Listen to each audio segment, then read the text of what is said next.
فرش مجلس پہ تشریف لے آئیں. آواز بلند نعرہ صلوات پڑھیں آپ حضرات.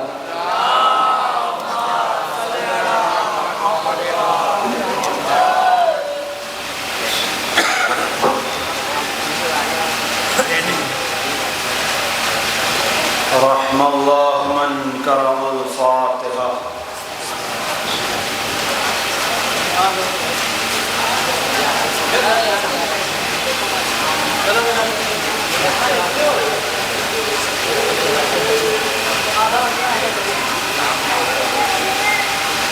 لا حول ولا قوة إلا بالله العلي العظيم.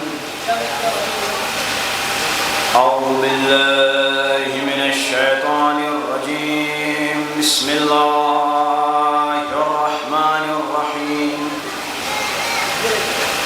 اللهم صل وسلم وزد وبارك على صاحبة الدعوة النبوية والصولة الحيدرية والعصمة الفاطمية والحلم حسنية والشجاعة حسينية والعبادة السجادية والمعاصر الباقرية والآثار الجعفرية والعلوم الكاظمية والحجج الرضوية والجود التقوية والنقابة النقوية والحلبة العسكرية والغيبة الإلهية.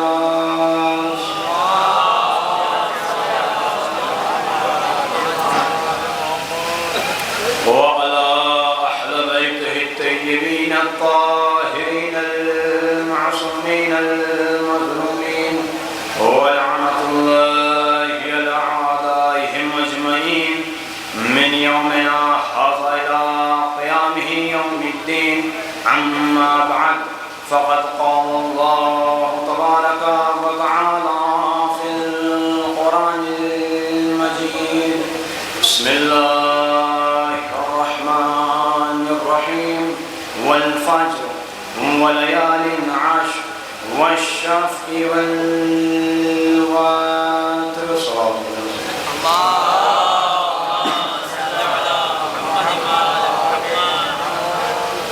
رب اشرح لي صدري ويسر لي امري واحلل عقدة من لساني يفقهوا قولي. معزز سامعین اکرام، بزرگوار ملت، واجب الاحترام مومنین، واجب الاحترام خصوصاً بزرگان، قابل اعتماد شخصیات و علماء کرام، میں اہل بیت کی شان میں، اس خدا کی شان میں کیا بول سکتا ہوں، کیا کہہ سکتا ہوں. میری حیثیت کیا، میری مجال کیا، میری مثال کیا. میں ہزاروں بار عمر نوح پاؤں اور ان کی تحریر کے جانب پر سلمان کے نعلین کے تسموں سے لپٹی ہوئی خاک پاک کے ذرات کو میں اپنے چہرے پر ملتا رہوں. اور سلمان یہ ان کا عقیدہ تھا، ہمارا عقیدہ نہیں ہے. بہرحال ان کا عقیدہ تھا. اور خدا کی قسم ماشاءاللہ سے شاعر اہل بیت بیٹھے ہوئے بہتر جانتے ہیں کہ آج کل بھی یہ ہوتا ہے کہ شعر کسی اور کے رہتے ہیں، کلام کسی اور کے رہتے ہیں، مقطع کوئی اور لگا دیتا ہے، اس کو آسانی ہو جاتی ہے. تو شافعی نے ایسا موقع ہی نہیں دیا. بعد نے کہا وَمَاتَ شافعی. بھائی پورا یہ جو کلام کہا ہے شافعی، بہت سارے اس میں بند ہیں. میں نے تو دو شعر سنائے ہیں اور بھی مقطع سنایا ہے. وَمَاتَ شافعی ام لیس یدری علی ربہ ام ربہ اللہ. شافعی نے کہا اگر علی ایسی ذات ہے کہ اس پہ شک ہوتا بھی ہے تو یہ ہوتا ہے کہ وہ اللہ ہے یا اللہ کا بندہ ہے. یہ وہ ذات ہیں.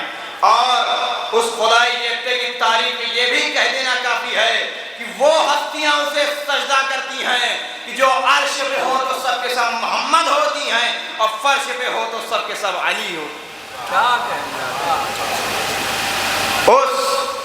خدا وحدہ لا شریک کی حمد و ثنا سے میں اپنی مجلس کا آغاز کرتا ہوں.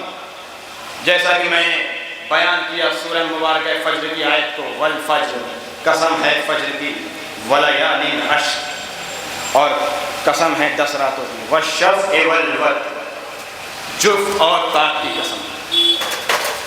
زیادہ وقت نہ لیتے ہوئے اس میں مفسرین نے بیان کیا ہے، بہت ساری چیزوں کو بیان کیا ہے. بعد میں کہا کہ صبح سے مراد یہ جو رات کے بعد صبح ہوتی ہے یہ نہیں ہے. کاسو سے مراد یہ ہے کہ دین اسلام جو ہے اندھیروں میں چلا گیا تھا، حسین نے اسے صبح کی طرح نمودار کیا ہے. آپ کہیں گے یہ کیسے؟ اگر دین اسلام اندھیرے میں نہ چلا جاتا تو جمعہ کی نماز بدھ کو نہ پڑھائی جاتی، جمعہ کی نماز بدھ کو نہ پڑھائی جاتی. اور خدا کی قسم یقین جانیے یہ ہم بہت سنتے ہیں کہ جہالت کی بنا پر پڑھایا گیا ہے. نہیں، بالکل غلط ہے. یہ جمعہ کی نماز جہالت کی وجہ سے نہیں پڑھایا گیا ہے. فرمایا معصوم نے جمعے کو جمعہ اس لیے کہا جاتا ہے اس لیے اس دن تمام روحوں کو جمع کیا تھا، اور سب سے ولایت علی کو، علی کی ولایت کا اقرار کا دن ہے جمعہ، اس لیے اسے جمعہ کہا جاتا ہے. اور میں جملہ کہہ دوں کہ جو جمعہ پڑھایا گیا تھا بدھ کے دن یہ جہالت کی بنا پر نہیں پڑھایا گیا تھا، بغض علی کی بنا پر پڑھایا گیا تھا. ایک سوال پڑھ دینا بغض علی محمد پہ.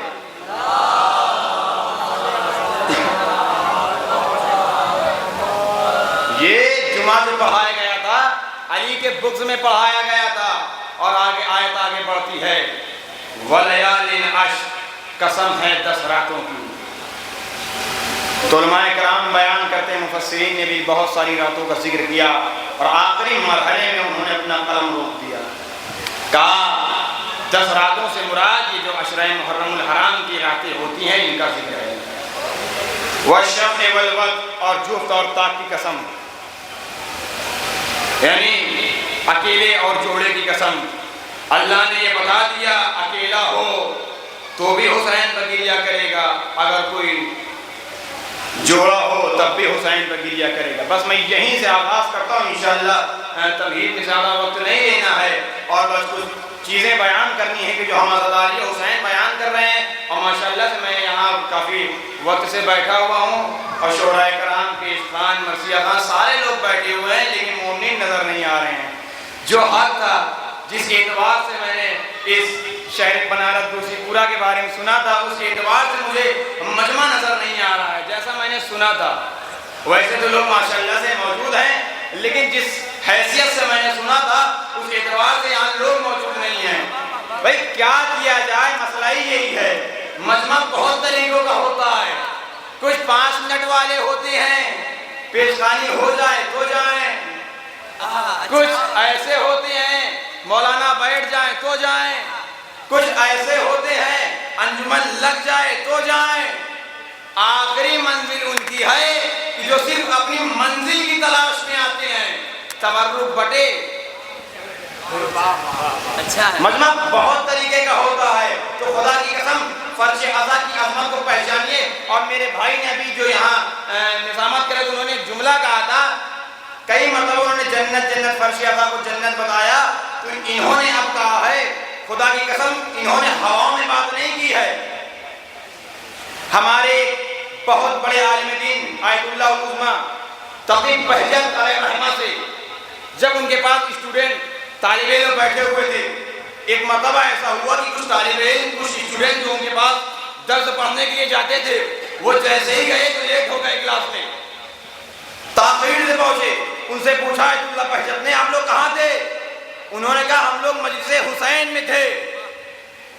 کہا دیکھو یاد رکھنا، اب آئندہ یہ نہ کہنا کہ مجلس حسین میں تھے، بلکہ یہ کہنا حسین کی جنت میں بیٹھے ہوئے تھے. یہ فرش عزا حسین کی جنت ہے. لطف اٹھائیں گے، جملہ اور پڑھ کے کہہ دوں، فرش عزا خدا کی قسم تخت سلیمان سے بھی افضل ہے. اب آپ کہیں گے مولانا یہ کہاں سے کہہ دیا؟ عام بات نہیں ہو رہی ہیں، تخت سلیمان سے افضل ہے فرش عزا، کیونکہ یہ عقیدہ تو ہمارا ہے نا کہ جب فرش اعضاء رشتہ ہے، آدم بھی موجود ہوتے ہیں، عیسیٰ بھی موجود ہوتے ہیں، یعنی سارے انبیاء کرام موجود ہوتے ہیں، خصوصاً اہل بیت، اور اہل بیت میں بھی رسول خدا اور جناب سیدہ موجود ہوتی ہیں۔ تو اب آپ کہیں گے آپ نے کہا کیسے کہ یہ فرش اعلیٰ تخت سلیمان سے افضل ہے؟ تو سنیے، جو تخت سلیمان تھا اس پر صرف سلیمان اکیلے پرواز کرتے تھے، یہ حسین کا فرش اعلیٰ ہے جہاں سارے انبیاء کرام آ کے بیٹھتے ہیں۔ یہ حسین کا فرش اعلیٰ ہے، وہاں صرف سلیمان اکیلے بیٹھتے تھے، یہاں سارے انبیاء کرام بیٹھے ہوئے ہیں۔ اور خدا کی قسم اس عالم انسانیت، عالم بشریت، ہندوستان اور پاکستان نہ جانے کہاں کہاں دنیا بھر میں آپ دیکھ لیجئے، یہ فرش اعلیٰ ہی ایسی جگہ ہے جہاں انصاف بتایا جاتا ہے، جہاں عدل کا پیمانہ ہوتا ہے۔ اور صرف مجھے اس جہان میں دو جگہیں نظر آئی ہیں جہاں انصاف نظر آیا ہے، جہاں کوئی بھید بھاؤ، کوئی چھوٹا اور بڑا کچھ نہیں دکھتا ہے، جو بھی آ گیا ہے برابر ہے۔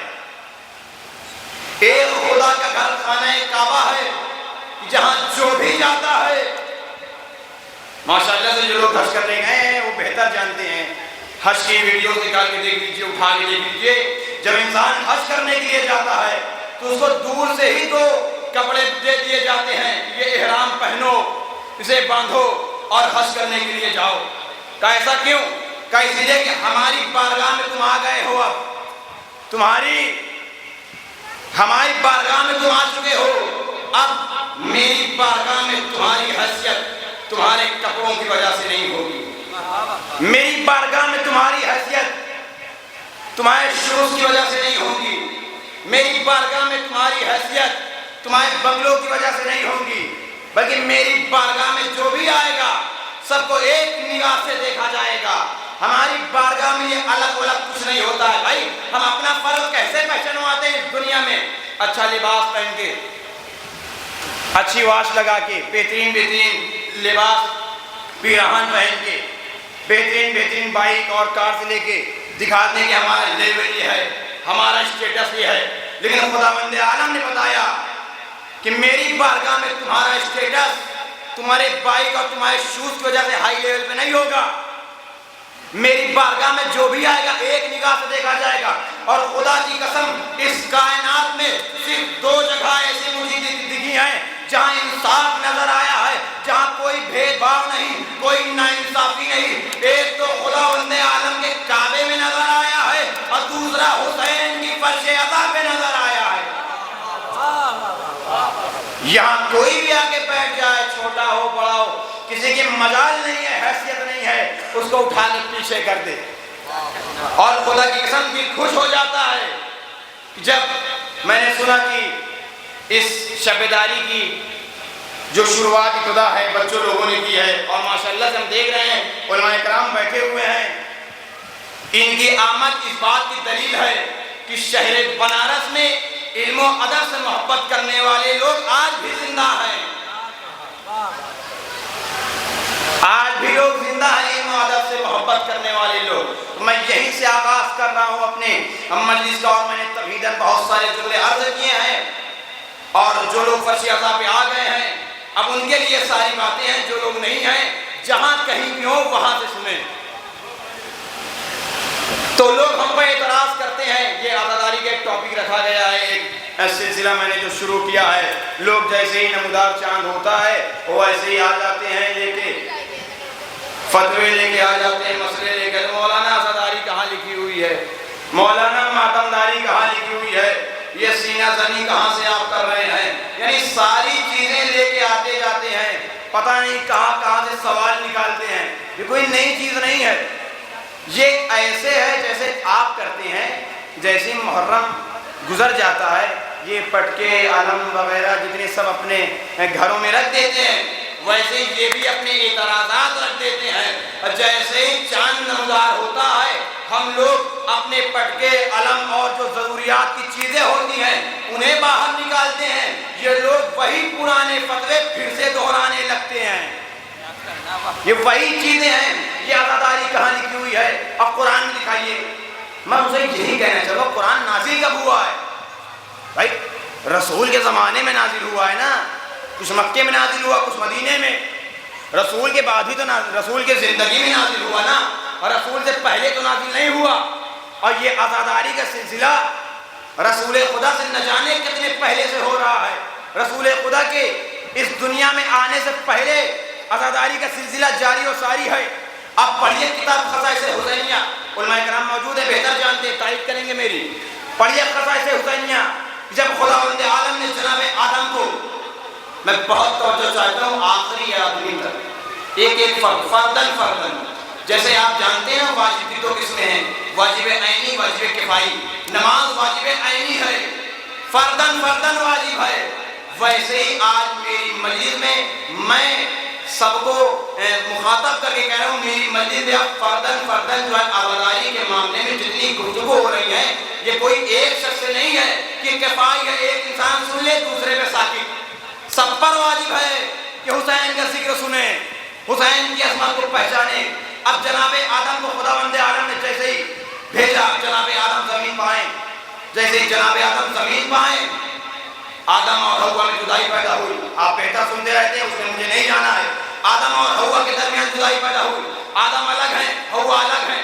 جناب آدم اتنا گریہ کر رہے ہیں، اتنا گریہ کر رہے ہیں، حوا ادھر گریہ کر رہی ہیں، نہ آدم حوا کے پاس ہے نہ حوا آدم کے پاس ہے، دونوں گریہ کر رہے ہیں۔ کہا اب ہم لوگ آپس میں ملیں گے کیسے؟ اللہ نے کہا اے آدم ایسے نہیں مل سکتے، کافر، کہا تمہیں پنجتن پاک کا وسیلہ دینا ہوگا۔ میں پہنچا رہا ہوں آپ کو نتیجے تک، پنجتن پاک کا وسیلہ دینا ہوگا کا مطلب، کہا اے آدم اگر تم حوا سے ملنا چاہتے ہو تو پنجتن پاک کا اہل بیت کا وسیلہ دو۔ جیسے ہی جناب آدم نے اہل بیت کا وسیلہ دیا، فوراً جناب آدم اور حوا جدا تھے، مل گئے، ایک ساتھ ہو گئے۔ اب آپ ہم سے نہ پوچھئے وہ وسیلہ غلط ہے، اما جب آپ کے باپ آدم کو اہل بیت کے وسیلے کی ضرورت تھی، ہم آدمیوں کی کیا مجال ہے کہ ہم یہ کہہ دیں علی سے مدد مانگنا شرک ہے؟ ہماری کیا مجال ہے ہم کہہ دیں علی سے مدد مانگنا شرک ہے؟ اور دوسری بات، آدم پہلے بشر، پہلے انسان ہیں، اس دنیا میں آئے اور رو رہے ہیں۔ آدم رو کیوں رہے ہیں؟ کہا کہ اپنی زوجہ حوا کی خاطر، اپنی زوجہ حوا کے لیے جناب آدم رو رہے ہیں۔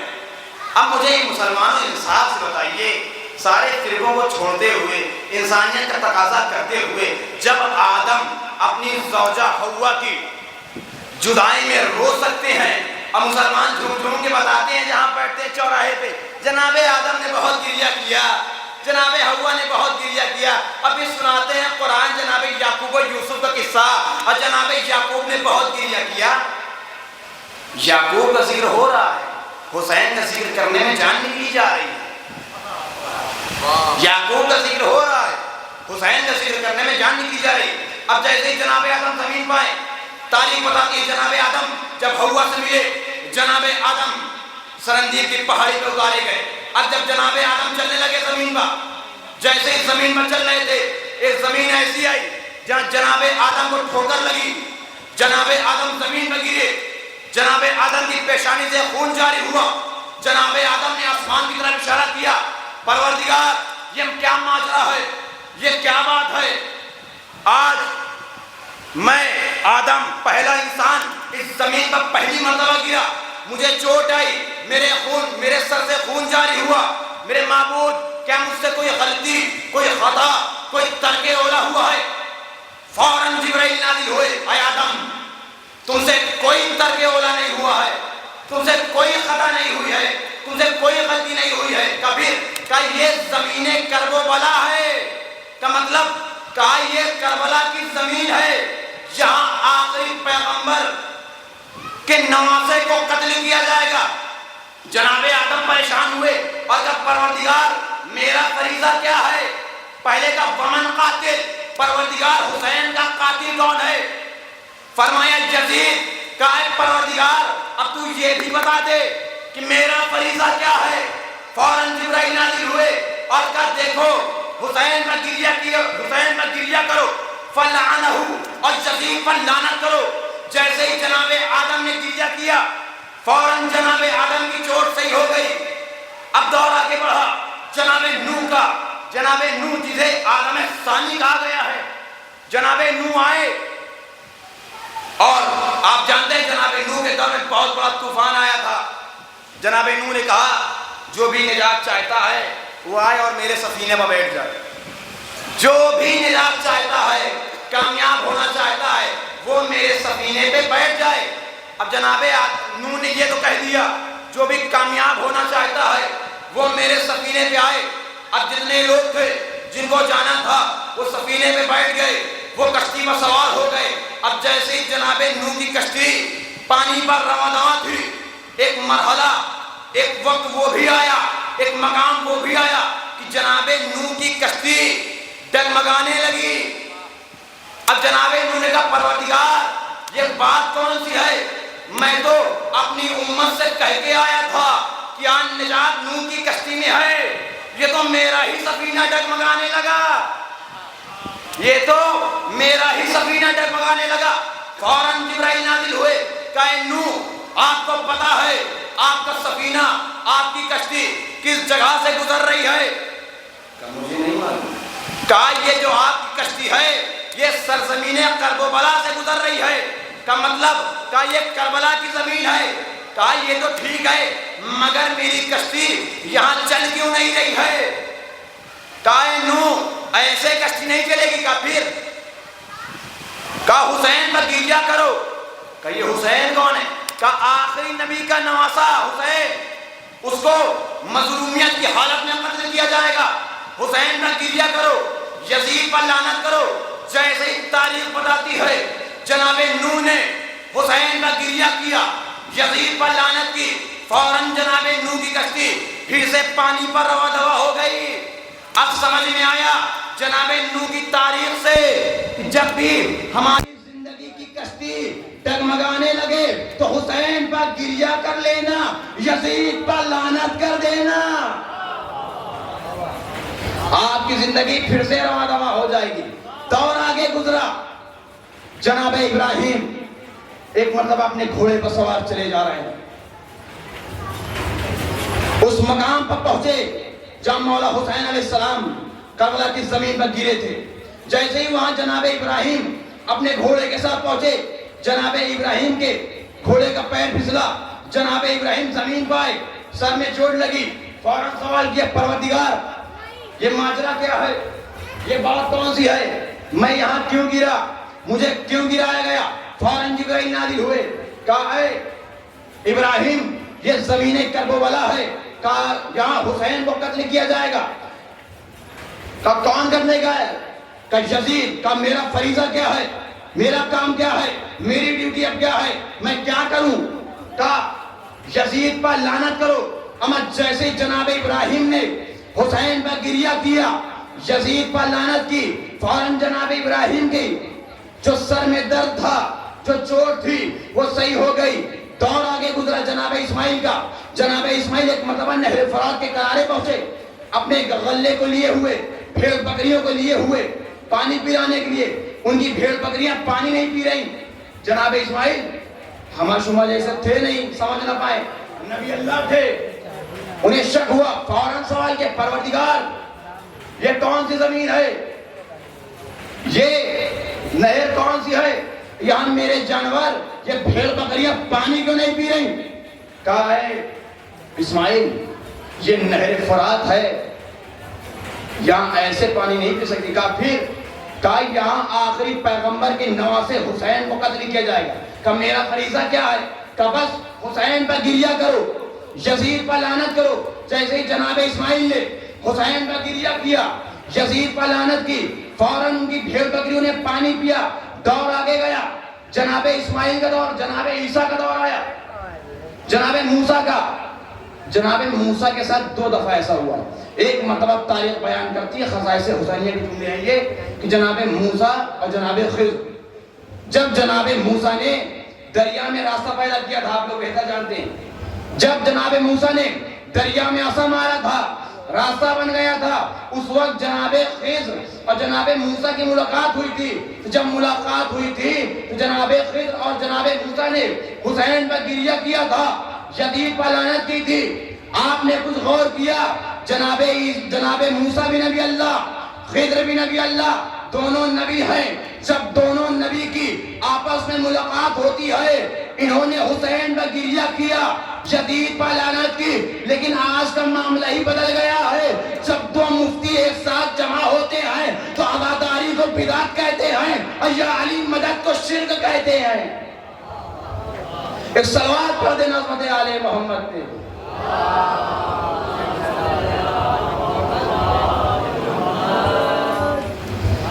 عزاداری کو شرک بدعت کہتے ہیں اور یا علی مدد کو شرک کہتے ہیں. اب دور آگے بڑھا، جناب موسیٰ کا دور آیا. ایک مرتبہ جناب موسیٰ سے ایک شخص نے کہا، ان کی امت میں سے ایک شخص آیا اور کہتا ہے موسیٰ میں بہت بڑا گنہگار ہوں، مجھ سے بہت بڑی غلطی ہو گئی ہے، یہ بتاؤ کیا تمہارا خدا مجھے معاف کر سکتا ہے؟ جناب موسیٰ نے کہا کیوں نہیں، معاف کر دے گا، خدا غفور الرحیم ہے، خدا غفار الذنوب ہے. کہا ٹھیک ہے. اب جناب موسیٰ گئے اور جگہ خدا سے کہتے ہیں پروردگار تو مجھ سے پہلے ہی اس واقعے سے باخبر ہو گیا ہے، مگر یہ بتا کیا وہ اس بندے کو تو بخش دے گا، تو اس بندے کو معاف کر سکتا ہے؟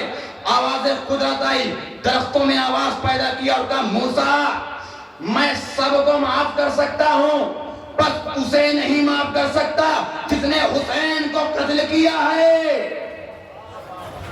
سارے انسانوں کو تو خدا معاف کر سکتا ہے، بس اسے نہیں معاف کر سکتا جس نے حسین کو قتل کیا ہے. اب تو معاملہ بدل گیا ہے.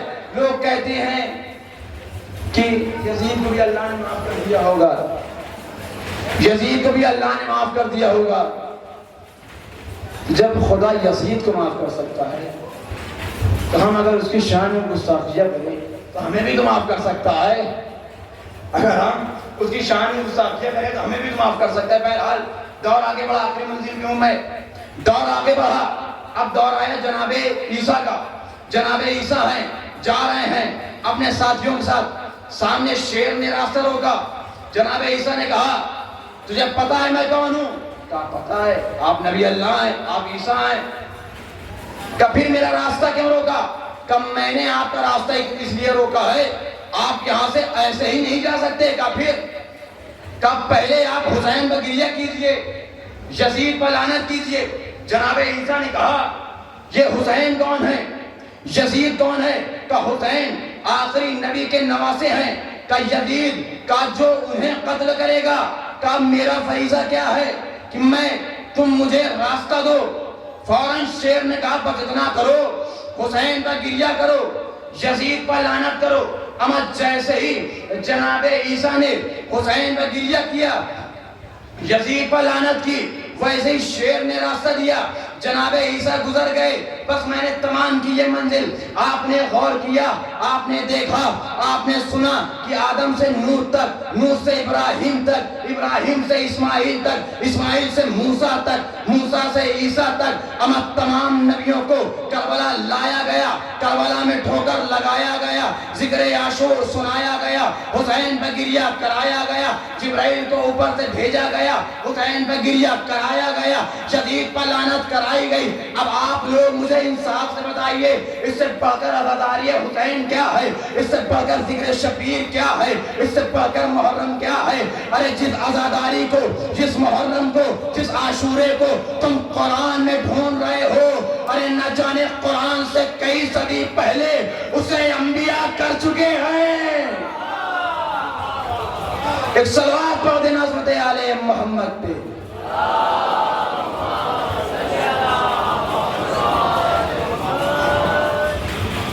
جو آپ قرآن میں ڈھونڈ رہے ہیں وہ انبیاء کرام کر چکے ہیں. پھر کہتے ہیں یہ روایت تو ضعیف ہو سکتی ہے. کہاں مانتے ہیں ہماری بات؟ جہاں ہمارا مسئلہ آیا روایت ضعیف ہے اور خود کی روایت کا پتہ ہی نہیں کہاں سے آئی کہاں گئی.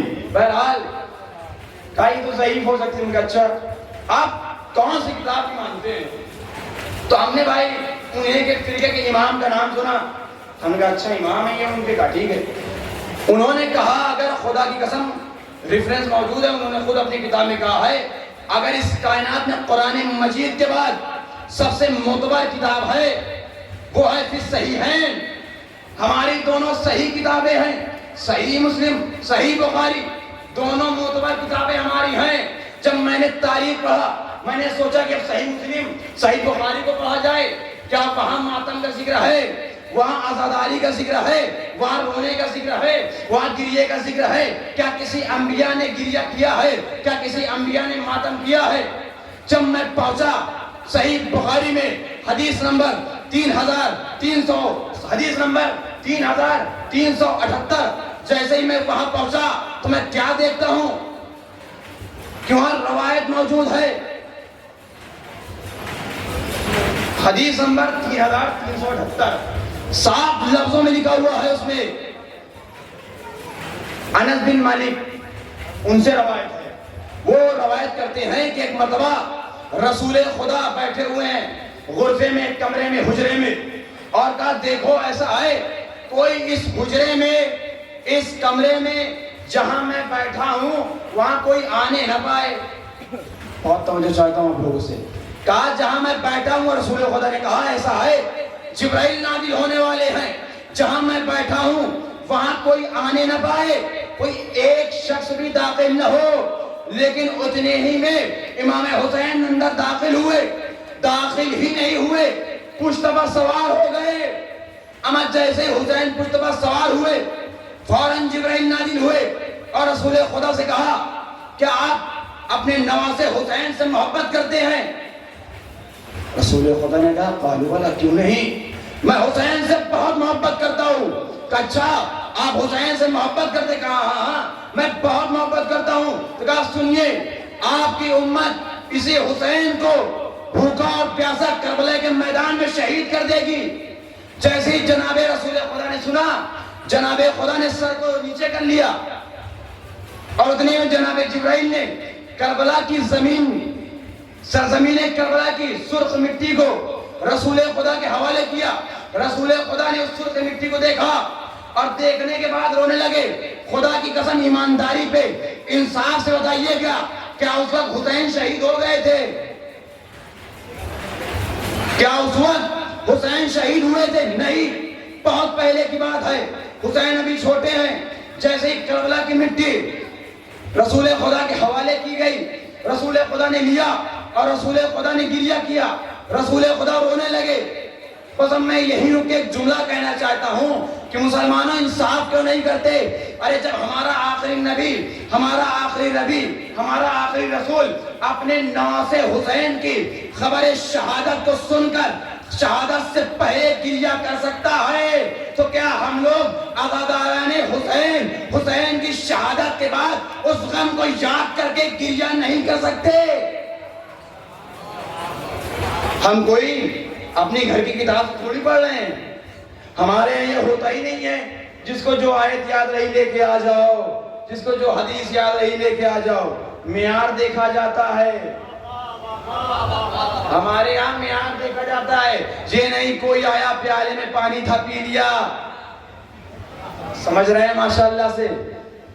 ہمارے یہاں ایسا ہوتا ہی نہیں ہے، معیار دیکھا جاتا ہے۔ سرکار شجرے گرائے جاتے ہیں، شجرے دیکھے جاتے ہیں، کہاں سے آئے ہو آپ، کون ہو، کس خاندان سے، کس قبیلے سے ہو۔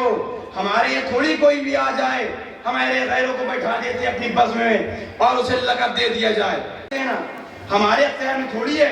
اور یہ حدیث جو میں نے عرض کیا صحیح بخاری کی تھی، مگر میں نے کہا تھا صحیح ہے، اور میں کرام موجود ہے، دو صحیح کتابیں، اب مسلم تو بچ گئی ہے، یہ کہاں جائیں؟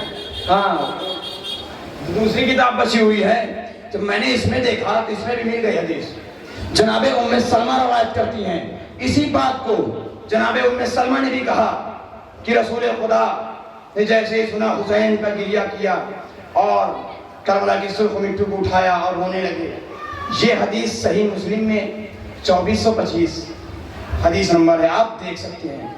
ہمارے یہاں ساری حدیثیں ہمارے یہاں موجود ہیں، اور ہم زیادہ تر کوشش ہم لوگ یہی کرتے ہیں آپ کا سوال آپ ہی کی کتابوں سے دیا جائے، کیونکہ آپ کو ایسے ماننا نہیں ہے، ماننا تو ویسے بھی نہیں ہے، ہمیں منوانا بھی نہیں ہے۔ ہماری خدا کی قسم یہ حاجت ہوتی ہی نہیں ہے، یہ بھی چلے آئیں، وہ بھی چلے آئیں، وہ بھی چلے آئیں۔ خدا کی قسم ہم جتنے ہیں بہتر ہیں۔ ہم نے تاریخ پڑھا ہے، اور دیکھا ہے کہ جب رسول خدا کا جا اخلاق تھا اسوۃ حسنہ کے درجے پہ فائز تھے، جب ایسے بدتمیز قسم کے لوگ رسول خدا کی بس میں بیٹھ کے رسول خدا کے پاس بیٹھ کے نہ سدھر سکے تو وہ میری مجلسیں سن کے کیا سدھریں گے؟ جو رسول خدا کی بس میں بیٹھے ساتھ ساتھ رہیں وہاں نہ سدھر سکے وہ میری بس میں کیا سدھریں گے؟ اچھا ایک سوال اور پیدا ہوتا ہے کہ ذہن میں بات تو آتی ہوگی، کبھی نہ کبھی تو آتی ہوگی کہ مسئلہ کیا ہے؟ یہ مسلمان جاؤ تو ایک کتاب یہ گھومتے رہتے ہیں قرآن ہے، اچھا کتنی جلد ہے؟ کا دماغ خراب ہو گیا، ایک ہی جلد تو ہے، یہ بھی پڑھی نہیں جا رہی کہ اتنی جلد کہاں سے آ گیا؟ ایک جلد ہے قرآن ہے بس۔ انہوں نے کہا رسول کا آخری نبی ہے، ہم کا اچھا آپ بھی مانتے؟ کہا ہاں ہم بھی تو مانتے ہیں، ہم بھی مانتے ہیں۔ اچھا ایک قرآن ہے، ایک آخری رسول جس کی امت ہے ہم، تو مسئلہ یہ ہوا 73 فرقے ہوئے کہاں سے؟ یہ ہم اتنے فرقے میں بڑھ کیسے گئے؟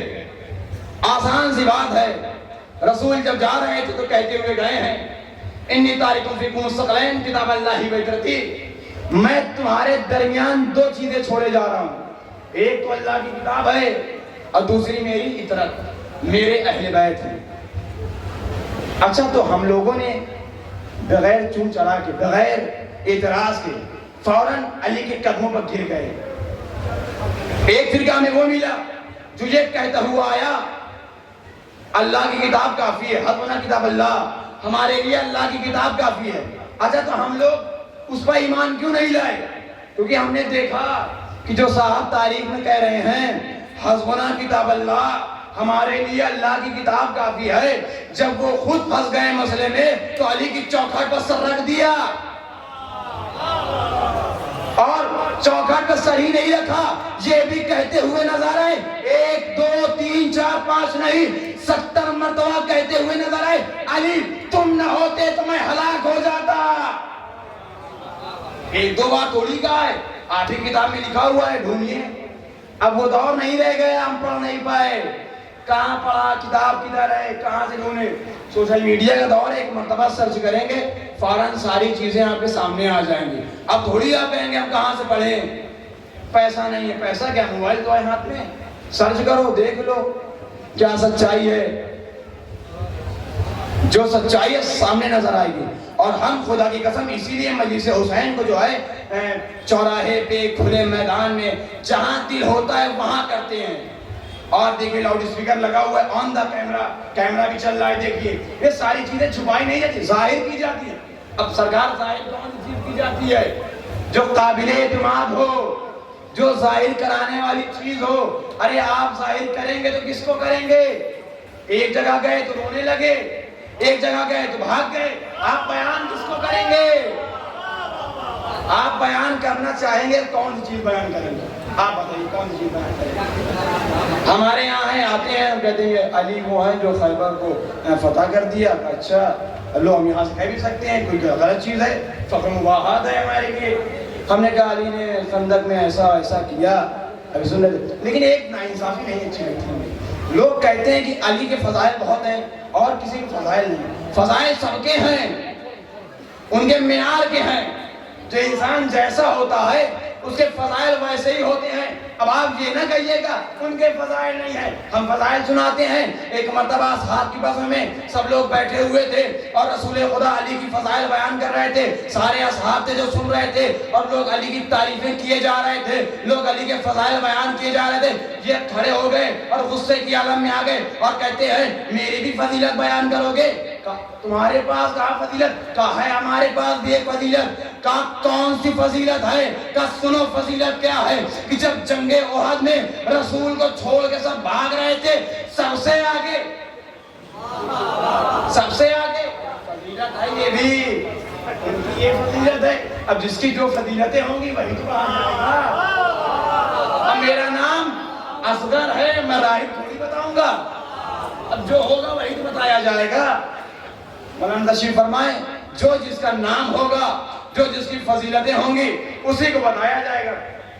تو مسئلہ یہ پھنسا جب اللہ کے رسول نے کہہ دیا اچھا یہ آپ نہیں کہہ سکتے، یہاں پہ ضعیف ہے، متواتر حدیث ہے، پھنس جائیں گے، ہر جگہ موجود ہے یہ، آپ ہی کتابوں میں لکھا ہوا ہے، یہ ساری جگہ موجود ہے۔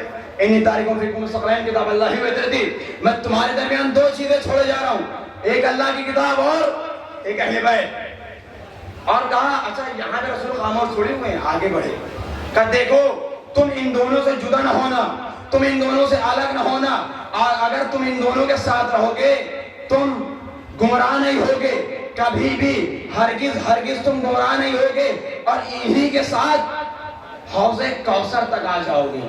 میں یہی رک کے ایک جملہ عرض کرنا چاہتا ہوں، اجازت ہے آپ لوگ کی؟ رسول نے یہ کیوں کہہ دیا کہ حوض کوثر پہ آ کے ملیں گے؟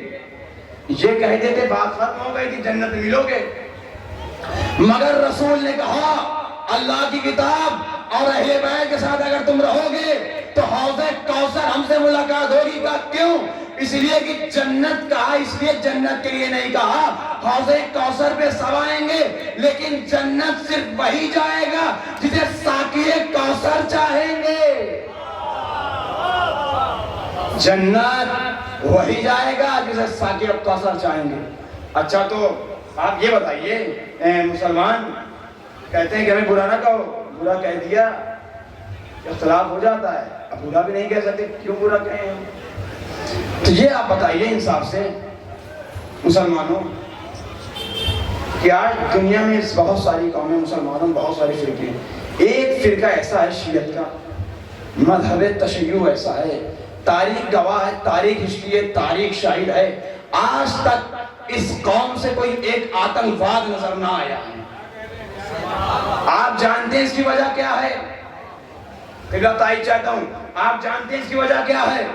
وجہ اس کی یہ ہے کہ جب رسول نے کہا اللہ کی کتاب اور اہل بیت تو سارے فرقوں کے پاس یہ بات گئی، ہمارے پاس تھوڑی صرف آئی ہے، سارے فرقے کے لوگ موجود تھے، بڑے بدتمیز قسم کے لوگ بیٹھتے تھے رسول کے پاس، ہر طریقے کے لوگ بیٹھتے تھے، تو سارے لوگوں تک یہ بات پہنچی ہے اللہ کی کتاب اور اہل بیت دو چیزیں ہیں۔ اب سارے فرقوں پر بات گئی، ایک فرقے کے ایک بوڑھے صاحب کھڑے ہوئے اور کھڑے ہونے کے بعد کہنے لگے حسبنا کتاب اللہ، ہمارے لیے اللہ کی کتاب کافی ہے، لیکن ہمارے یہاں ایسا نہیں ہوا، ہم تک جیسے ہی بات آئی ہم نے علی کے پاس گئے اور قدموں پر گر گئے، علی کو مان لیا، اہل بیت کو مان لیا، اطاعت کو مان لیا۔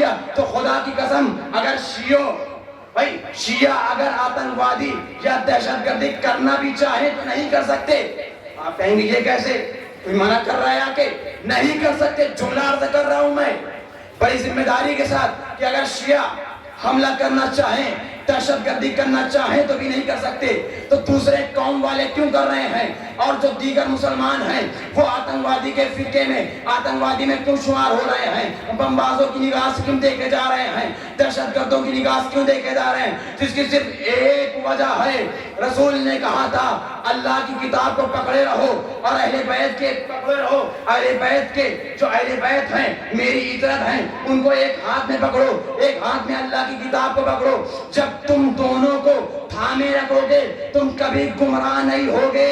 ہم لوگ نے ایسا ہی کیا، ایک ہاتھ میں اہل بیت کو تھاما، ایک ہاتھ میں اللہ کی کتاب کو تھاما، اب جگہ تو بچی نہیں، دو ہاتھ ہیں، دونوں ہاتھ میں دینی ذمہ داری آ گئی ہے، ہاتھ میں جگہ بچی نہیں۔ لیکن ایک فرقہ، کئی فرقے ایسے ہیں جنہوں نے کہا اللہ کی کتاب کافی ہے، ایک ہاتھ میں قرآن لے لیا، دوسرے ہاتھ میں بندوقیں اٹھا لی، دوسرے ہاتھ میں بندوقیں اٹھا لی اور دہشت گردی کرنا شروع کر دیا، دہشت گردی کرنا شروع کر دیا۔ ہم کریں تو کیسے کریں؟ ہمارے پاس ذمہ داری ہے، ذمہ دار انسان ادھر ادھر کے کام تھوڑی کرتا ہے، اور آپ کے پاس کوئی ذمہ داری نہیں ہے، آپ نے کتاب لے لیا، شروع کر دیا، پتہ نہیں حدیث کا مطلب کیا ہے یا کا مطلب کیا ہے، حدیث یہ تک بس ان کو آگے پیچھے کرنا رہتا ہے، کر لیے، کچھ پتہ ہو، تدبر کرو، فکر کرو، قرآن میں کتنی مرتبہ ہے افلا تدبرون، تم فکر کیوں نہیں کرتے؟ تم غور و فکر کیوں نہیں کرتے؟ تم ڈیپلی غور کیوں نہیں کرتے؟ اچھا اب یہاں تک مسئلہ پھنسا، اب اہل بیت کو جنہوں نے مانا وہ لوگ کامیاب ہیں۔ آج پوری دنیا دیکھ رہی ہے یہ میں کوئی خطابت کا جملہ نہیں ہے، میں کوئی کہیں مولانا جوش میں آ کے کہہ دیے، یہ کوئی جوش ووش کا جملہ نہیں ہے، یہ کوئی خطابت کا جملہ نہیں ہے۔ آپ تاریخ اٹھا کے دیکھ لیجئے، شیعوں میں کوئی ایک آتنکواد نظر نہیں آئے گا۔ اس کی وجہ یہی ہے ہم نے آدھا ادھورا کام تھوڑی کیا ہے، مکمل کام کیا ہے۔ اب جنہوں نے آدھا کام کیا ہے یہ تو سن لیا کہ وَلَا تَقْرَبُوا الصَّلَاةَ، مگر یہ نہیں سنا وَأَنْتُمْ سُكَارَىٰ، وہی والا حساب ہے۔ یہ تو سن لیا نماز کے قریب نہ جاؤ، آگے یہ بھی تو دیکھو جب نشے کی حالت میں ہو۔ یہ تو کہہ دیا اللہ کی کتاب کافی ہے، مگر یہ بھی تو دیکھو اسے پڑھائے گا کون؟ یہاں ابھی ABCD پڑھانے کی بات آئے تو اپنے بچوں کو مکتب بھیج دیتے ہیں، اپنے بچوں کو اسکول بھیج دیتے ہیں، اور یونیورسٹی بھیج رہے ہیں۔ کیوں بھیج رہے ہیں؟ کتابیں لاؤ، بیٹھا دو گھر پہ، لائبریری بنوا دو، کمرے میں بند کر دو، پڑھو۔ IAS بن کے نکلنا ہے یہاں سے، IPS بن کے نکلنا۔ ہم نے آج تک نہ دیکھا ایسا ہوا ہو۔ جیسے ہی بڑے ہوئے چل نہ پا رہے ہیں، ابھی بول نہیں پا رہے ہیں، بیگ پکڑا دیا اور چلے جا رہے ہیں۔ ایسا کیوں ہو رہا ہے؟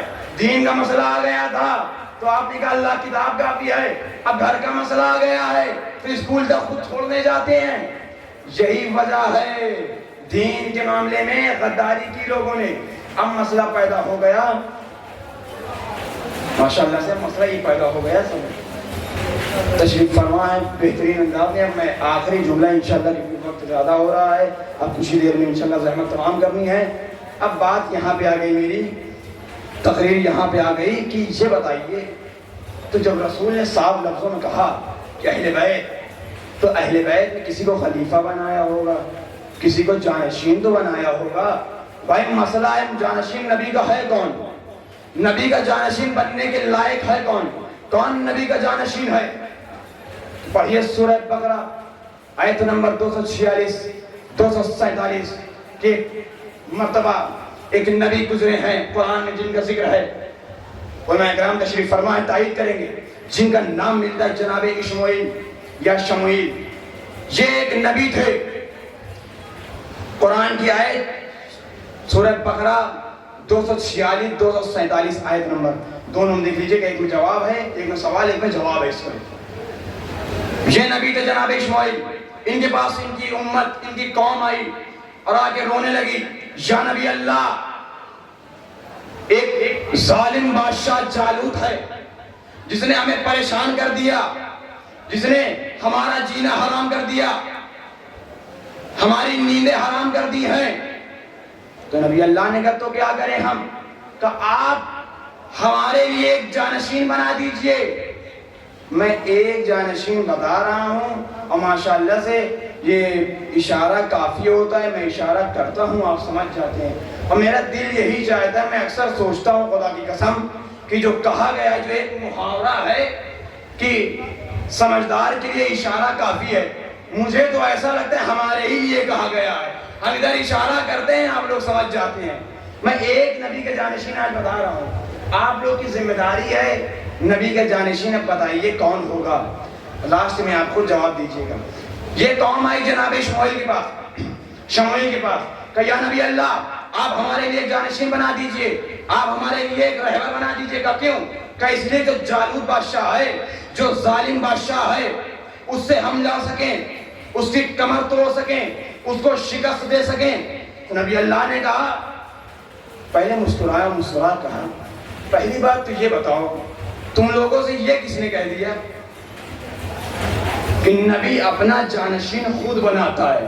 کا مطلب کہا نبی اپنا جانشین خود نہیں بناتا، کا پھر کہا خدا بناتا ہے۔ نبی اپنا جانشین خود نہیں بناتا، خدا بناتا ہے۔ کہا مگر میں نبی اللہ ہوں، تم نے مجھ سے شکایت کی ہے جالوت کی، تو میں خداوند عالم سے بات کرتا ہوں۔ اب جناب اشمعیل نے خداوند عالم سے کہا پروردگار ماجرا کیا ہے؟ فوراً آیت نازل ہوئی، وَإِذْ قَالَ نَبِيُّهُمْ ابْعَثْ لَنَا مَلِكًا۔ آیت نازل ہوئی کہ جب ان لوگوں نے نبی اللہ سے کہا ابْعَثْ لَنَا، ابْعَثْ لَنَا، آپ بنا دیجئے ہمارے لیے کیا؟ ملکن، مالک۔ تو نبی اللہ نے کیا کہا؟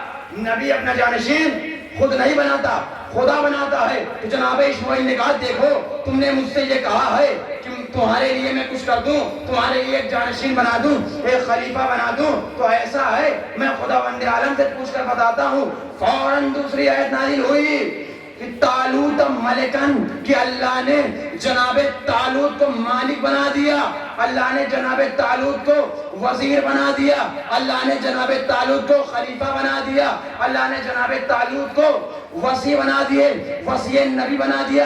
اچھا جیسے ہی جناب طالوت کو وصی بنایا، جانشین بنایا، اب ان کی حرکت سنیے، ایسے لوگ آج کے دور میں صرف نہیں ہیں، ہر دور میں تھے۔ ابھی یہ روتے گاتے آئے اور کیا کہہ رہے ہیں؟ جانشین بنا دیجیے، بہت دقت ہے، بہت تکلیف ہے، مشکل بہت ہے، ہم کیسے رہیں، وہ جینا آرام کر رکھا ہے۔ شکایت لے کے آئے تھے نبی اللہ پاک۔ اچھا جیسے ہی نبی اللہ نے کہا ٹھیک ہے اللہ بنائے گا جانشین، میں تمہیں خبر کر دوں گا، جیسے ہی خداوند عالم نے اگلی آیت میں کہا کہ خداوند عالم نے طالوت کو مالک بنا دیا، طالوت کو جانشین بنا دیا، فوراً یہ ان کے دلوں میں کھلبلی مچ گئی، یہ چلا کر کہتے ہیں یہ کیسے ہو گیا؟ ارے طالوت کے پاس مال کہاں ہے، دولت کہاں ہے؟ اس سے زیادہ مالدار تو ہم ہیں، اس سے زیادہ ثروت تو ہمارے پاس ہے۔ جناب اسماعیل نے کہا یہ بتاؤ تمہیں یہ کسی نے کہہ دیا کہ جو اللہ نے طالوت کو وہ بنایا ہے اور وصی بنایا ہے، جانشین بنایا ہے، وہ دولت کی بنا پر بنایا ہے؟ کہا پھر کس لیے بنایا ہے؟ کہ طالوت کو خداوند عالم نے جانشین اس لیے بنایا ہے، اس لیے کہ طالوت کے پاس علم بہت زیادہ ہے اور شجاعت بہت زیادہ ہے۔ تو آپ تاریخ اٹھائیے اور دیکھ لیجئے، مسلمانوں کے ہسٹری کو پڑھیے کہ خدا کی قسم بعد رسول کے بعد جو ممبر رسول پہ آیا ہے اس نے کیا کیا ہے؟ تو میں نے پہلے علی کو دیکھا، علی جیسے ممبر رسول پہ آئے، آنے کے بعد کہتے ہیں سلونی سلونی، تمہیں جو کچھ پوچھنا ہے پوچھو، تمہیں جو کچھ پوچھنا ہے پوچھو، قبل ان تفقهونی، اس سے پہلے کہ میں تمہارے درمیان سے گزر جاؤں۔ میں معذرت کے ساتھ ایک جملہ عرض کرنا چاہتا ہوں، علی آئے ہیں یہاں پہ، مولا کائنات بیان کریں سلونی سلونی، آئے تھے صاحب، انہیں بھی کچھ دعویٰ کرنا چاہیے تھا، مگر یہاں مسئلہ بدل گیا، یہاں آئے اور کہہ دیا سلونی سلونی۔ عالم اہل سنت علامہ ستر بن جوزی، ان کی کتاب ہے تذکرۃ الخواص، اس میں انہوں نے خود بیان کیا ہے، مولا کائنات نے سلونی کا دعویٰ کیا ہے۔ ہم لوگ سنتے ہیں علی کے علاوہ کسی نے دعویٰ نہیں کیا، دعویٰ بہت نے کیا ہے، کامیاب نہیں ہوئے ہیں، جس نے بھی دعویٰ کیا وہ ذلیل ہوا ہے۔ تبھی ایک مرتبہ ہمارے چھٹے امام سے ایک شخص نے کہا مولا آپ سلونی کا دعویٰ کیوں نہیں کرتے؟ امام نے یہی کہا دیکھو یہ جملہ ہمارے جد سے مخصوص ہے، ہمارے جد علی سے مخصوص ہے، اور تم بھی سنو جس نے بھی یہ جملہ کہا ہے وہ ذلیل ہوا ہے۔ تو تاریخ میں ملتا ہے جناب مولا کائنات نے کہا سلونی سلونی، کون ہے جو پوچھنا ہے پوچھو، اس سے پہلے میں تمہارے درمیان سے گزر نہ جاؤں۔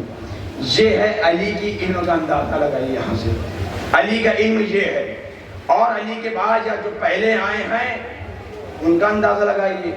ان سے کہا مسئلہ آ گیا تو بتائیے، کہا بیٹی سے پوچھ کے بتاتا ہوں، کہا مسئلہ آیا ہے بتا دیجئے، کہا بیٹی سے پوچھ کے بتاتا ہوں، تو میں جملہ کہہ دوں، ارے جو مسئلہ بیٹی سے پوچھ کے بتائے وہ مسند خلافت پہ بیٹی کو ہی کیوں نہ بیٹھا دے؟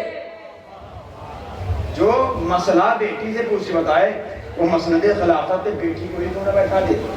اب علی کی کیا کہا تھا خدا جناب اسماعیل نبی نے، علم زیادہ ہے یا شجاعت، دونوں جس میں زیادہ ہوگی وہی نبی کا جانشین ہوگا۔ علی کے علم کا اندازہ لگائیے، کہا سلونی سلونی، اور شجاعت کا اندازہ لگائیں گے تو علی کی شجاعت کا اقرار زمین والے ہی صرف نہیں کر رہے ہیں، زمین والے ہی نہیں کر رہے ہیں، زمین میں جتنی چیزیں ہیں سب علی کی فضائل کی اقرار کرتی ہیں، سب علی کے فضائل و کمالات کو جانتے ہیں۔ علی کی فضیلت تو یہاں تک ہے کہ آسمان والے، علی کی شجاعت کا عالم تو یہ ہے کہ آسمان والے جبرائیل اوپر سے نازل ہو رہے ہیں، لا فتح الا علی، لا سیف الا ذوالفقار، کہ علی جیسا کوئی مرد نہیں اور ذوالفقار جیسی کوئی تلوار نہیں۔ آپ نے سمجھا؟ دو چیزیں تھی، فارمولہ دے دیا تو میں نے، نبی کا جانشین وہی ہوگا جس کے اندر علم سب سے زیادہ ہوگا اور شجاعت زیادہ ہوگی۔ علی کے اندر علم دیکھیے، منبر پا رہے ہیں سلونی، اور شجاعت پہ یہ عالم ہے کہ جبرائیل تلوار ذوالفقار لے کے آ رہے ہیں، لا فتح الا علی، لا سیف الا ذوالفقار، شجاعت کے یہ عالم ہے۔ خدا کی قسم اب چاہے جو جتنا علی کے خلاف بھونک لے، لیکن جب تک علی موجود رہے، علی کے خلاف کسی کی مجال نہ ہوئی کہ بول سکے، علی کے خلاف کسی کی اوقات نہ تھی کہ آنکھیں اٹھائے، نظریں اٹھا کے دیکھ سکے۔ اب یہ بات کرتے ہیں علی کی فضیلت کیا ہے، علی کے کمالات کیا ہیں۔ آپ جائیے پڑھیے تاریخ، خدا کی قسم آپ ان کی تاریخ پڑھیے اور علی کی تاریخ پڑھیے، دونوں میں بڑا فرق نظر آئے گا، دونوں میں بڑا فرق نظر آئے گا۔ علی کی تاریخ پڑھیے اور ان کی تاریخ پڑھیے تو تاریخ میں ہمیں یہ ملا، ہم نے جب علی کی تاریخ پڑھی تو یہ دیکھا علی فاتح خیبر ہیں، علی فاتح خندق ہیں، علی فاتح بدر و حنین ہیں، علی فاتح صفین ہیں۔ میں نے جب علی کی تاریخ پڑھا تو یہ دیکھا، اور جب میں نے جنگ خندق کا غزوہ خندق میں نے پڑھنا شروع کیا، وہاں صرف علی تھوڑی موجود ہیں، ان کا بھی ذکر ہو رہا ہے ساتھ میں۔ جب میں نے ڈیپلی غور کیا اور تاریخ میں نظر ڈالی تو کیا دیکھا کہ خندق کے میدان میں رسول خدا نے خندق کھدوا دی، خندق رسول خدا نے کھدوا دی۔ اب جیسے ہی علی سے لڑنے عمرو بن عبدود آیا، اس نے دیکھا اچھا یہ خندق کھدوائی ہے، وہ سمجھ گیا کہ یہ عرب والوں پاس اتنا دماغ تو آیا نہیں، پکا کسی ایرانی نے دماغ دیا ہوگا۔ جناب سلمان کے اوپر اس کو شک تھا، پکا کسی ایرانی نے دماغ دیا ہے، کیونکہ ایران میں ایسی جنگ ہوتی ہے۔ اچھا میں یہیں سے اب جملہ عرض کرنا چاہتا ہوں، دیکھتا ہوں آپ لوگ کتنا بیدار ہیں کہ خندق کھدوائی کس لیے کھدوائی تھی؟ رسول خدا نے خندق کس لیے کھدوائی تھی؟ سارے مجمع سے آواز یہی آئی کہ اس لیے دشمن خندق پھان کے نہ آنے پائے، دشمن خندق پار کر کے ادھر نہ آ جائے۔ مگر آپ نے دیکھا کہ دشمن خندق پار کر کے ادھر آ گیا۔ اب آپ ہی بتائیے، اگر رسول خدا سے سوال کر لیا جائے یا نبی اللہ آپ یہ بتائیے آپ نے خندق کیوں کھدوائی؟ کہیں گے دشمن نہ آنے پائے۔ میں کہوں گا یا رسول اللہ گستاخی معاف، مگر دشمن تو خندق پھان کے آ گیا۔ اب آپ ہی بتائیے رسول کیا جواب دیں گے؟ رسول یہی جواب دیں گے ہمیں دشمن کا خوف نہیں تھا، اپنوں کا خوف تھا، یہ بھاگ، دشمن کا خوف نہیں تھا، اپنوں کا خوف تھا، یہ بھاگ جاتے۔ اچھا یا رسول اللہ پہلے بھی تو آپ دیکھ سکتے تھے۔ کہا نہیں، ہم نے جنگ احد میں دیکھا ہے، جنگ احد میں دیکھا ہے میرا شیر اسد اللہ الغالب، اللہ کا شیر جنگ کر رہا تھا اور یہ سارے بھاگ رہے تھے۔ آج میں نے خندق کھدوا دی ہے، تم بھاگ تو نہیں پاؤ گے، جل جاؤ مر جاؤ، مگر آج علی کی جنگ تم دیکھو گے۔ اب جب جنگ خندق میں علی گئے اور عمرو بن عبدود، مجھے پوری جنگ نہیں پڑھنی آپ سنتے ہی رہتے ہیں، عمرو بن عبدود کو پچھاڑا اور جیسے ہی علی نے اسے ختم کیا، قتل کیا، فوراً علی اٹھے اور ایسے چلتے ہیں بہت آرام آرام سے، کبھی تیز چلتے ہیں کبھی آہستہ آہستہ۔ اب جیسے ہی لوگوں نے علی کو دیکھا، صحابہ بیٹھے ہوئے تھے کہ یا رسول اللہ آپ دیکھ رہے ہیں علی کتنے تکبر میں چل رہے ہیں۔ رسول خدا نے کہا خاموش بیٹھو، یہی چال اللہ کو بہت پسند ہے. اب آپ نے سمجھا, اب آپ علی کے چکر میں نہ پڑیے, نہ ان کے چکر میں پڑیے, بس آپ یہ دیکھیے حق کون ہے. ارے علی جو کرتے ہیں ان کو برا لگتا ہے, اور یہ کہتے ہیں علی کی ساری ادائیں انہیں بری لگتی ہیں, لیکن علی کی ساری ادائیں اللہ کو اچھی لگتی ہیں. تو اب آپ یہ بتائیے ان کی مانیں گے یا اللہ کی سنیں گے؟ ایک صلوات پڑھ دینا عظمت آل محمد پہ.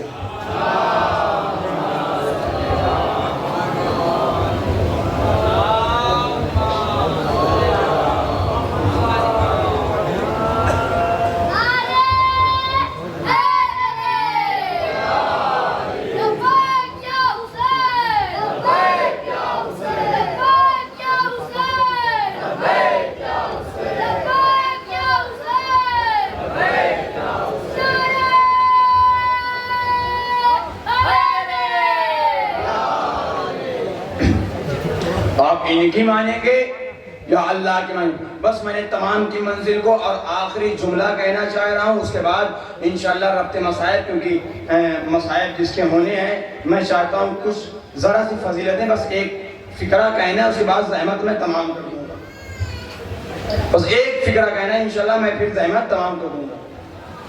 دیکھیے لوگ پوچھتے ہیں, اور میں اس کو بیان کرنے والا تھا بہت تفصیلی بحث سے, مگر بہرحال بات کہاں سے کہاں پہنچ گئی, وقت کافی ہو گیا ہے. کہ دیکھیے دنیا میں سپر پاور خدا لوگوں نے بہت دیکھے ہیں.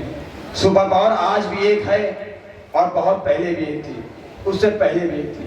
ایک سپر پاور خدا نے بتایا ابراہا, وہ سپر پاور تھا. خداوند عالم اسے کیسے ختم کیا؟ کہا ابابیلوں کے ذریعے, سب سے چھوٹے اسلحے سے. خداوند عالم نے سب سے چھوٹے اسلحے سے ابابیلوں کو ختم کیا. اگر اب کوئی پوچھے گا ایسے کیوں ختم کیا؟ خدا تو وہو لکل شیء قدیر ہے, چاہے جیسے ختم کر دیتا. آواز آئے گی جو تکبر میرے سامنے دکھاتا ہے, تم نے دیکھا نہیں ابراہا ہزاروں لاکھوں ہاتھیوں کے ساتھ آیا تھا سپر پاور بن کے کہ میں خانہ کعبہ کو گرا دوں گا, منہدم کر دوں گا. تو جو بھی سپر پاور بن کے آتا ہے میں اس کا کام چھوٹے اسلحے سے کرتا ہوں. ابابیلوں کو حکم دیا, ہاتھیاں آئیں, مگر جب لوگوں نے دیکھا ایڑیاں اٹھائیں تو کیا دیکھا؟ ہاتھیاں نہیں تھے, ہاتھیوں کا بھوسا پڑا ہوا تھا. بھائی یہی وجہ تھی کہ ہم سے لوگ پوچھتے ہیں کہ علی اصغر کو میدان میں کیوں لے گئے تھے. اس سے مجھے علامہ ضمیر اختر صاحب کا جملہ یاد آ گیا. وہ اس پہ کہتے ہیں کہ یہی وجہ تھی کہ جب ہم سے پوچھتے ہو کہ خداوند عالم کے رسول کے نواسے حسین نے کربلا کے میدان میں علی اصغر کو میدان میں کیوں لے گئے, وجہ یہی تھی کہ کربلا کے میدان میں لشکر یزید سپر پاور بن کے آیا تھا. ارے جیسے حسین کی نگاہ پڑی کہ لشکر یزید سپر پاور بن کے آیا ہے, حسین نے بھی علی اصغر کو میدان میں اتار دیا. جیسے ہی دیکھا کہ یہ لشکر یزید سپر پاور بن کے آیا ہے, امام حسین نے علی اصغر کو میدان میں کر دیا. اور خدا کی قسم ہمارے اہل بیت کی جتنی شان ہیں, جتنی فضیلتیں ہیں, جتنے زیادہ اتنی فضیلتیں ہیں کہ شمار نہیں کیے جاتے. کچھ جو باتیں تھیں میں نے عرض کی, اور اسی کے سلسلے میں یہ بھی ملتا ہے کہ اہل بیت کے اوپر جتنے ظلم ہوئے ہیں, جتنے مظالم ڈھائے گئے ہیں, وہ بھی شمار نہیں کیا جا سکتا. اور خدا کی قسم جو حسین پر ظلم ہوئے ہیں, ایسا ظلم نہ اس سے پہلے کبھی ہوا تھا, اور نہ تب ہوا نہ آج تک کبھی کسی نے ایسا ظلم کیا ہے جیسا حسین مظلوم پر ظلم کیا گیا ہے. انتہا یہاں تک آ گئی کہ جب کربلا کے میدان میں حسین نے دیکھا کہ سارے اصحاب و انصار شہید ہو چکے ہیں. بس میں ایک فکرہ کہوں گا اور مجلس تمام کروں گا, وقت کافی ہو چکا ہے. جب حسین نے یہ دیکھا کہ سارے اصحاب و انصار شہید ہو چکے ہیں, سارے لوگ شہید ہو چکے ہیں، اب علی اکبر نہیں رہ گئے ہیں۔ علی اکبر نے ایڑیاں رگڑنا شروع کی۔ علی اکبر نے جب ایڑیاں رگڑی اور ان کی روح قفس منصری سے پرواز ہوئی، اب قاسم کا لاشا پامال ہو چکا۔ اب جب مولا حسین کربلا کے میدان میں یکو تنہا رہ گئے تو ایک مرتبہ کہتے ہیں حل من ناصر ینصرنا، ہے کوئی جو میری مدد کو آئے۔ اللہ اکبر، خدا آپ کو کوئی غم نہ دے سوائے مظلوم کربلا کے۔ حسین کہتے ہیں حل من ناصر ینصرنا، ہے کوئی جو میری مدد کو آئے، اور اس کے بعد جملہ مزید دہراتے ہیں حل من مغیث یغیثنا۔ ارے اتنا کہنا تھا، آواز استغاثہ کا بلند ہونا تھا، علی اصغر نے اپنے آپ کو جھولے سے گرا لیا۔ ارے بیویوں میں کوہرام برپا ہوا۔ حسین خیمے میں جاتے ہیں اور خیمے میں جانے کے بعد کہتے ہیں کہ میں ابھی زندہ ہوں۔ حسین کی موجودگی میں یہ رونے کا سبب کیا ہے؟ ارے بیویوں نے بتایا، ارے آپ کی استغاثہ میں اتنا زور تھا کہ علی اصغر نے اپنے آپ کو جھولے سے گرا لیا۔ اور باب ادا اب حسین آتے ہیں علی اصغر کو میدان کربلا میں لے کر، اور لشکر یزید کے سامنے آتے ہیں اور آ کے فکرہ کہتے ہیں، جملہ کہتے ہیں، اے لشکر یزید، اگر تمہاری نگاہ میں، تمہاری نظروں میں حسین خطا کار ہے، حسین گنہگار ہے، تو اس بچے نے کیا خطا کی ہے، اس بچے نے کیا گناہ کیا ہے؟ ارے اسے پانی پلا دو۔ ارے اتنا کہنا تھا کہ ایک شقی نے کہا آئینہ آئینہ حرملہ یقطع کلام الحسین، اے حرملہ کہا ہے حسین کے کلام کو قطع کر دے۔ ارے حرملہ آگے بڑھتا ہے، تین پھال کا تیر حرملہ علی اصغر کو نشانہ کرتا ہے۔ ارے جیسے ہی تیر کان سے نکلتا ہے، علی اصغر کے جیسے ہی گردن پر لگتا ہے، تاریخ کے جملے ہیں اور باب ادا تاریخ بیان کرتی ہے، ارے جیسے ہی علی اصغر کے گلے پر لگتا ہے، علی اصغر کے گلے پر لگنے کے بعد حسین کے بازو پر پیوست ہوتا ہے۔ مقاتل کے جملے ہیں کہ اگر وہ تیر حسین کے بازو پہ پیوست نہ ہوتے، اللہ جانے علی اصغر کتنی دور جاتے۔ اور باب ادا اب جیسے ہی جناب علی اصغر کو تیر لگا، حسین نے سوچا اس خون کو، جیسے ہی خون اچھلا، حسین نے مظلوم نے سوچا اس خون کو چہرے پہ نہ ملا جائے، اس سے بہتر یہ ہے پہلے آسمان کی طرف کیا جائے۔ آسمان سے آواز آئی، اے حسین اگر یہ خون آسمان کی طرف کیا گیا تو روز قیامت تک کے لیے بارش نہ ہوگی۔ لیکن حسین نے اب جیسے ہی سوچا زمین کی طرف کیا جائے، ارے زمین سے آواز آتی ہے، اے حسین اگر زمین پر علی اصغر کا ناحق خون آ گیا تا قیامت اناج نہ اگے گا۔ حسین نے علی اصغر کے خون کو اپنے چہرے پر ملا، اپنے چہرے پر ملتے ہیں اور خیمے کے قریب 7 مرتبہ آگے جاتے ہیں، 7 مرتبہ پیچھے ہٹتے ہیں۔ ارے جیسے ہی رباب نے دیکھا، سکینہ آگے بڑھتی ہیں اور کہتی ہیں بابا جان آپ علی اصغر کو پانی پلا لائے۔ ارے لیکن جیسے ہی سکینہ آگے بڑھی تو کیا دیکھتی ہے؟ علی اصغر پانی نہیں پیا ہے، علی اصغر نے خون سمجھو پیا ہے، خون میں ڈوبا ہوا علی اصغر۔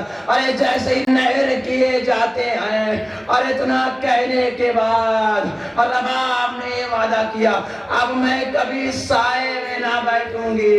اور باب ادا رونے میں بخل نہ کیجئے گا، اب میں کبھی سائے میں نہ بیٹھوں گی۔ ارے تاریخ بتاتی ہے کہ جب بارش ہونے لگتی تھی، جب رباب سے کہا جاتا تھا رباب بارشیں ہونے لگی آپ اندر آ جائیے، رباب تڑپ کے کہتی تھی ارے یہ تو پانی کی بوندیں ہیں، میرے حسین کا تیروں کی بارش کی گئی ہے، میرے حسین کا تو تیروں کی بارش کی گئی ہے۔ میں یہی کہوں گا اے رباب آپ پھر بھی خوش قسمت ہیں، ارے آپ کا بیٹا آپ کا علی اصغر کم سے کم 6 مہینے کا تو تھا، ارے آپ کا علی اصغر کم سے کم میدان میں تو گیا تھا۔ ارے زہرا سے پوچھئے ارے اس محسن کی کیا خطا تھی جس کو شکم مادر میں شہید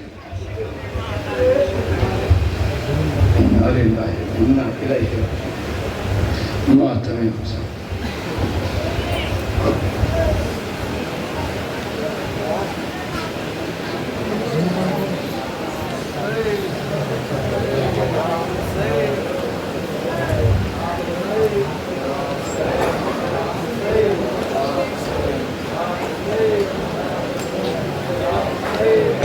انجمن بھون چاہے عزادار حسینی سے گزارش ہے کہ وہ تشریف لائے نواخانی اور سینہ زنی کے فرائض کو انجام دیں۔